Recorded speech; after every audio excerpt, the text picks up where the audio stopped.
اعوذ باللہ من الشیطان الرجیم، بسم اللہ الرحمن الرحیم، ربی یسر ولا تؤثر وتمم بالخیر۔ پیاری بہنوں، آج ہم سورۃ البقرہ کی 186 آیت جو ہے اس کا مطالعہ کریں گے۔ اس میں اللہ تعالیٰ اپنے بندوں سے مخاطب ہے اور وہ کہتے ہیں کہ مجھے پکارو، میں تمہاری پکار کو سنتا ہوں اور اس کا جواب بھی دیتا ہوں، اور کیوں نہ کوئی مشکل آئے، کوئی تکلیف آئے تو ہم اپنے اللہ اور اپنے رب العالمین، جس کو ہم تمام جہان والوں پر فوقیت دیتے ہیں، اسے کیوں نہ پکاریں۔ اور اللہ تعالیٰ خود بھی آیت میں فرما رہے ہیں وَإِذَا سَأَلَكَ عِبَادِي أَنِّي فَإِنِّي قَرِيب، اور جب میرے بندے تم سے میرے بارے میں سوال کریں تو ان کو کہہ دو اجیب دعوت الداعی اذا دعانی، تو انہیں بتاؤ کہ بے شک میں بہت ہی قریب ہوں۔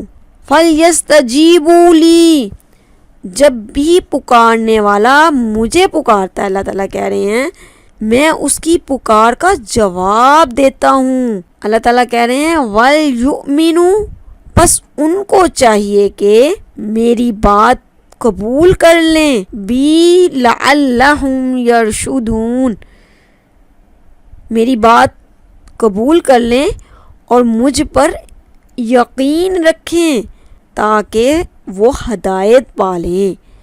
قرآن حکیم کی یہ آیت جس میں اللہ تعالیٰ نے اعلان فرما دیا کہ جو کوئی اس کو پکارے گا وہ نہ صرف اس کی پکار سنے گا بلکہ جس مقصد کے لیے اس کو پکارا جائے گا۔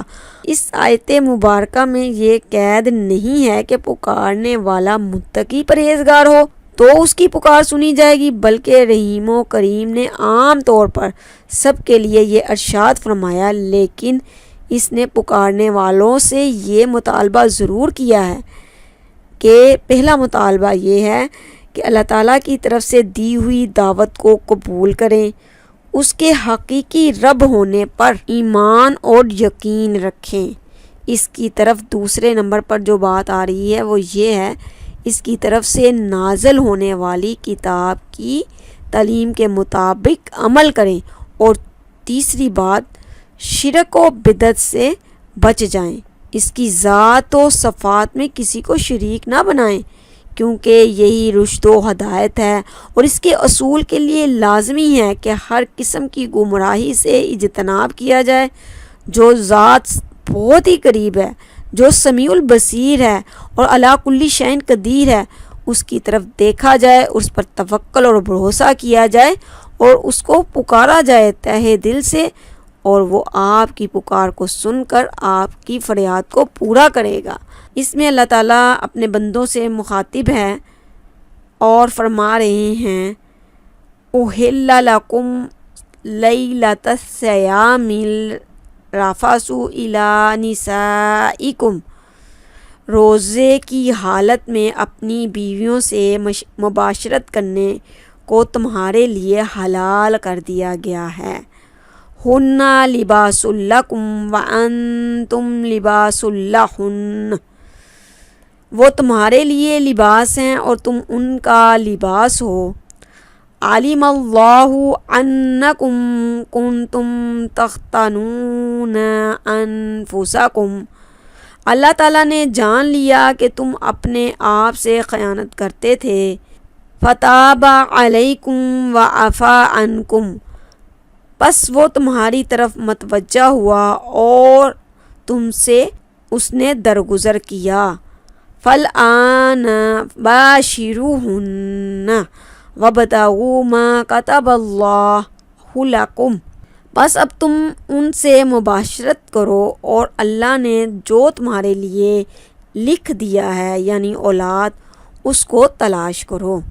وَكُلُوا وَاشْرَبُوا حَتَّى يَتَبَيَّنَ لَكُمُ الْخَيْطُ الْأَبْيَضُ مِنَ الْخَيْطِ الْأَسْوَدِ مِنَ الْفَجْرِ، کھاتے پیتے رہو یہاں تک کہ صبح کی سفید داری رات کی داری سے الگ ہو جائے۔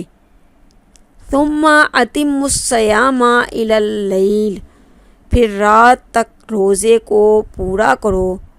وَلَا تَبَاشِرُوهُنَّ وَأَنْتُمْ عَاكِفُونَ فِي الْمَسَاجِدِ، اور بیویوں سے اس وقت مباشرت نہ کرو جب تم مسجد میں اعتکاف کر رہے ہو۔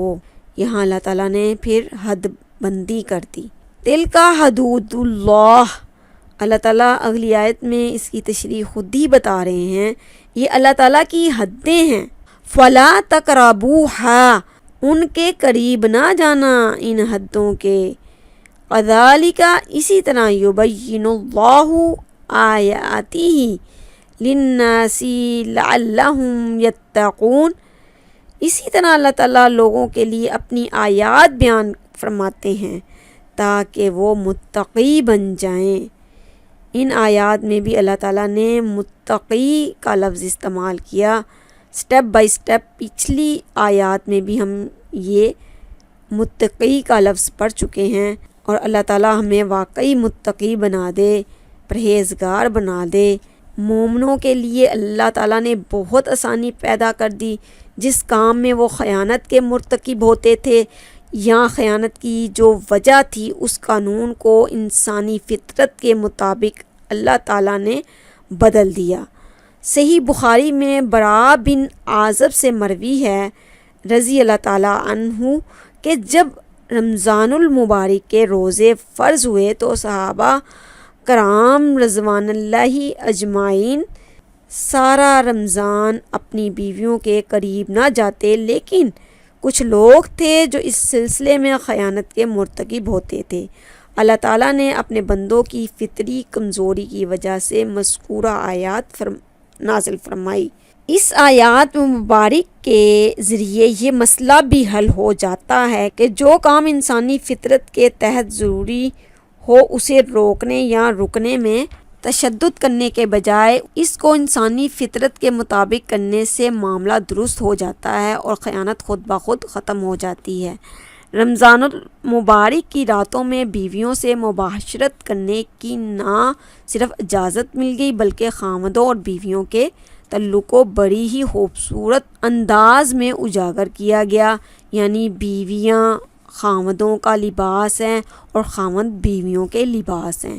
لباس ہونے میں دونوں ایک جیسے ہیں، کیونکہ لباس انسان کی ستر پوشی اور اس کی شخصیت کو جاذب نظر بنانے کا سبب ہوتا ہے۔ جسم میں کوئی عیب ہو تو اس کو چھپایا جاتا ہے، اور انسانی جسم سے سب سے زیادہ قریب رہنے والی چیز اس کا لباس ہی ہوتا ہے۔ اس میں بھی یہ کنایا موجود ہے کہ انسانی حقوق میں دونوں برابر ہیں، اس سے بڑھ کر عورت کو کسی برابری کی ضرورت ہے کیا؟ صحیح بخاری میں قیس بن سرما انصاری کا واقعہ بیان ہوا ہے کہ جب افطار کا وقت ہوا تو انہوں نے اپنی بیوی سے کھانا مانگا۔ بیوی نے کہا گھر میں کچھ نہیں ہے، کہیں سے کچھ لانے کی کوشش کرتی ہوں۔ وہ جب واپس آئیں تو دن بھر کام کرنے کی وجہ سے تھکے ہوئے تھے، سو گئے۔ بیوی نے دیکھا کہ آپ سو گئے ہیں اور کھانے سے محروم ہو گئے ہیں، کیونکہ ابتدائی اسلام میں ایسا ہی ہوتا تھا کہ اگر کوئی عشاء کی نماز سے پہلے سو جاتا تو اگلے دن کی افطار تک اس کو روزے ہی سے رہنا پڑتا تھا۔ چنانچہ جب اگلے دن کی دوپہر ہوئی تو ان پر غشی طاری ہو گئی۔ اللہ تعالیٰ نے مومنوں کی آسانی کے لیے قانون بدل دیا اور سحری تک کھانے پینے کی اجازت دے دی۔ لطف کی بات یہ ہے کہ اللہ تعالیٰ ہمیشہ ہی اپنے بندوں پر رحم کرتا ہے، ان کے لیے آسانیاں پیدا کرتا ہے، لیکن حکمران عموماً اس کی مخلوق کو مشکلات میں ڈال کر ان کی زندگی اجیرن کر دیتے ہیں۔ صحیح بخاری کی کتاب میں یہ حدیث آئی ہے، رمضان کی راتیں تو میاں بیوی کے لیے حلال کر دی گئی، لیکن اگر مساجد میں اعتکاف کی نیت کر لی گئی ہے تو اعتکاف میں بیوی آپ کے اوپر حلال نہیں رہتی، حرام ہو جاتی ہے۔ اس لیے سب دنیا کے معاملات سے کٹ کر صرف اپنے خالق اور مالک سے ناطہ جوڑنے کی کوشش کریں، دن رات اس کی بندگی اور عبادت میں لگا دیں، اس کے لیے اللہ تعالیٰ نے آپ کو توفیق دی اور آپ اللہ تعالیٰ کے لیے اعتکاف میں قرآن مجید اور اس کے علاوہ جو کچھ کتابوں، نوافلوں، تقریروں اور درسوں سے افادیت حاصل کر کے اپنے اعتکاف کو اچھا سا کر لیں۔ اللہ تعالیٰ تمام مومنین کو اعتکاف کرنے کی توفیق عطا فرمائے اور اعتکاف سے اللہ تعالیٰ کا قرب حاصل کرنے کی کوشش کریں اور اللہ تعالیٰ کے پسندیدہ بننے کی کوشش کریں۔ اللہ تعالیٰ ہم سب کو رمضان المبارک میں اعتکاف کرنے کی توفیق عطا فرمائے۔ ربنا تقبل منا انک انت السمیع العلیم وتب علینا انک انت التواب الرحیم۔